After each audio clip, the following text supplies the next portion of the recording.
Más textos disponibles en Simba. Una mariposa. No podía dar yo a Alicia tantos detalles de las flores como ella me pedía, pero por fuertes razones. Así lleve la conversación hacia las mariposas. Ella me escuchaba muy atenta, y todos los pormenores de la vida de los insectos despertaban intensamente su atención.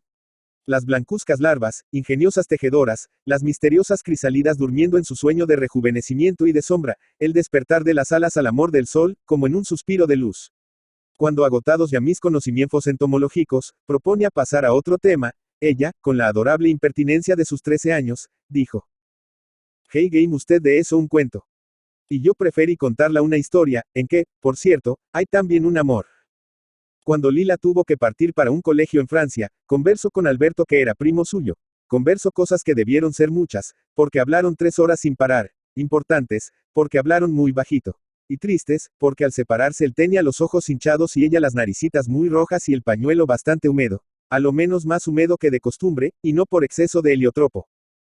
La tarde en que partió Lila, se puso muy triste la casa de la abuela, y Alberto dio en pensar, mientras miraba llorar a la pobre vieja, que su traje negro era de luto por su padre y que su madre había muerto cuando él nació.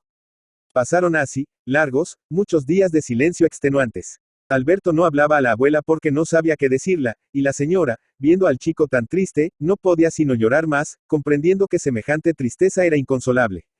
Porque ella sabía muy bien que los primos eran novios y que por lo tanto tenían que llorar mucho si eran novios de verdad. Fue entonces que Alberto se hizo cazador de mariposas. Aprendió a manejar la red con delicadeza, a clasificar las lindas prisioneras, a colocarlas muy artísticamente en lucidas vitrinas, cada una en su alfiler, con las alas bien tendidas. Aquello le distraía, por más que ciertas veces, sobre todo en la tarde, cuando manchaban el cielo grandes colores desvanecidos y los árboles se vestían de silencio, llorase un poco todavía recordando estas palabras de Lila. Si me olvidas, yo te recordaré de algún modo, tenlo seguro, que no he dejado de quererte. Pero no lloraba mucho en verdad, y cada vez lloraba menos. Poco a poco las mariposas llegaron a preocuparle por completo, y ya no tuvo otro cuidado, que su colección, cada día más brillante y numerosa. La abuela, viéndolo contento, fomentaba aquella silenciosa y honda afición, y nunca tuvo Alberto que lamentar la falta de un alfiler o de una vitrina. Pronto Lila no fue para él sino un recuerdo, aunque la quería mucho, ya no experimentaba ninguna necesidad de llorar. Ahora pensaba, si viera mi colección. Nada más pensaba, verdad es que solo tenía 17 años. Yo también tuve una novia a los 17 años, pero ella murió en mí entre una noche y una aurora. Así están hechas las cosas, para que haya en el mundo cosas tristes y nada más. Quedamos, pues, en que Alberto no lloraba ya por Lila. Además, sucedió algo que vino a interesarle sobremanera. Una tarde paseaba con su red abierta bajo los tilos del jardín. El sol, como un cáliz volcado cuyo vino ardiente se derramaba en olas sangrientas sobre una tremenda pompa sacrilega, bajaba entre nubes gloriosas. Había silencio bajo los árboles. De repente, sobre una mata de juncos, Alberto percibió una mariposa de especie desconocida. Era blanca, pero tenía sobre las alas 2 manchas azules como 2 violetas. No recordaba el haber visto otra igual ni en las colecciones ni en los libros técnicos. Era verdaderamente una maravilla, un ejemplar completamente nuevo, y es de suponer que desearía poseerlo. Entregóse a la cacería con pasión. Pero aquella mariposa era terriblemente sagaz y siempre se colocaba fuera del alcance de la red, aunque no huía definitivamente de su vista. Y así se pasó la tarde, y vino la noche, y Alberto se acostó muy contrariado, y soñó hasta el amanecer con una mariposa blanca que tenía 2 manchas azules en las alas. Y al otro día volvió a encontrarla en el mismo sitio, persiguiéndola otra vez infructuosamente y volviendo a soñar con ella. Por fin, el tercer día, después de una hora de carreras tan inútiles como las anteriores. Si estuviera Lila, pensó, me ayudaría a tomarla y yo no sufriría así. Justamente entonces la mariposa vino a colocarse muy cerca de él, sobre una madreselva. Arrojó la red y lanzó un grito de júbilo. Estaba presa. La abuela admiró mucho a su vez el hermoso insecto, que inmediatamente fue elevado en un largo alfiler, con las debidas precauciones, para no ajar sus bellas alas. Pero, cosa extraña, al otro día la mariposa amaneció viva, siempre palpitando dolorosamente, sin que los más poderosos tóxicos lograran matarla. Y sucedió que, como agitaba tanto las alas, estas fueron perdiendo sus lindas escamillas, y a los 6 días justos, que tanto duró el martirio de la pobre. Las alas eran solo 2 armazones descoloridos. Entonces intercedió la abuela, y Alberto, que ya no tenía ningún interés en conservar aquel modesto animalucho, tan empeñado en no morirse, consintió en desclavarlo del alfiler y en dejarlo libre de irse donde quisiese. Y la mariposa, aunque algo trabajosamente, desapareció poco después en el viento. ¿Y Lila? Preguntó Alicia con interés. La historia de Lila es muy corta y muy triste. Al poco tiempo de entrar en el colegio, donde pronto se hizo notar por su docilidad y su tristeza, enfermo de melancolía. Nadie lo advirtió porque ella no se quejaba jamás. Únicamente había palidecido mucho, y después de estudiar lloraba. Parece que por la noche tenía sueños porque su compañera de habitación la oyó decir una vez al acostarse. Cuando aquí es de noche en mi país es de día. Mientras duermo, sueño que estoy allí y eso me consuela.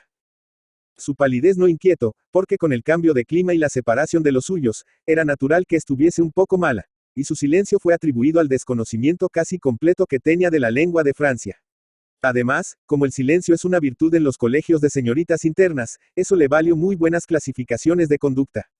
Y así vivió Lila 10 meses, hasta que una mañana la encontraron muerta en su camita blanca, advirtiendo que había muerto no por lo pálida y silenciosa que estaba, sino porque la cubría un frío muy grande, como si estuviera envuelta en luz de luna.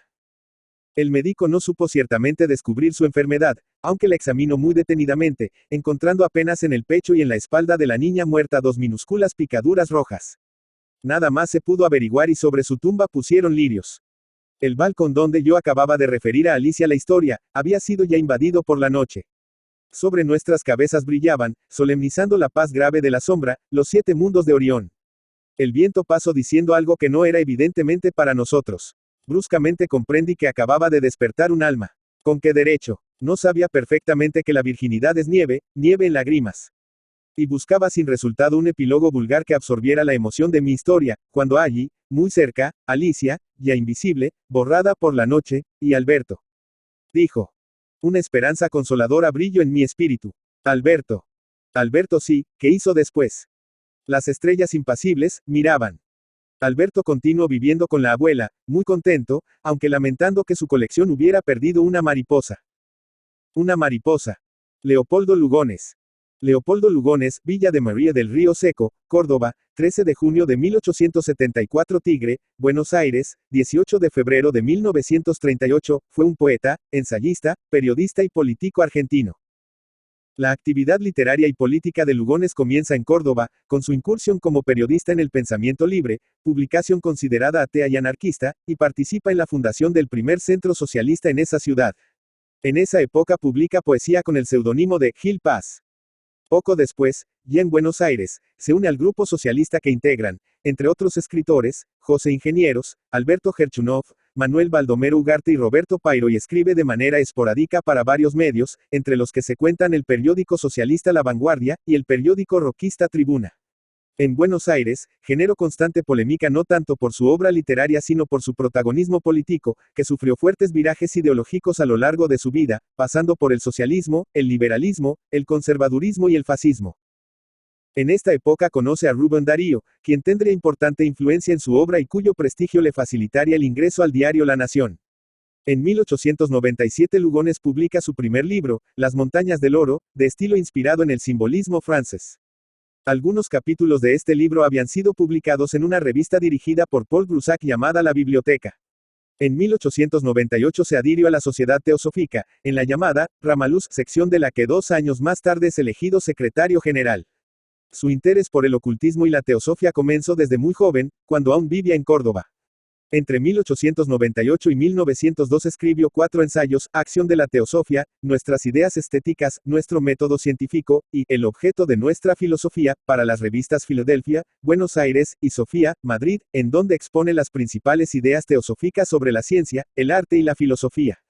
Además, es posible encontrar la influencia de la teosofía en varias de sus obras, como en El Payador, 1913, 1916, Prometeo, Un proscripto del sol, 1910, o Elogio de Ameguino, 1915.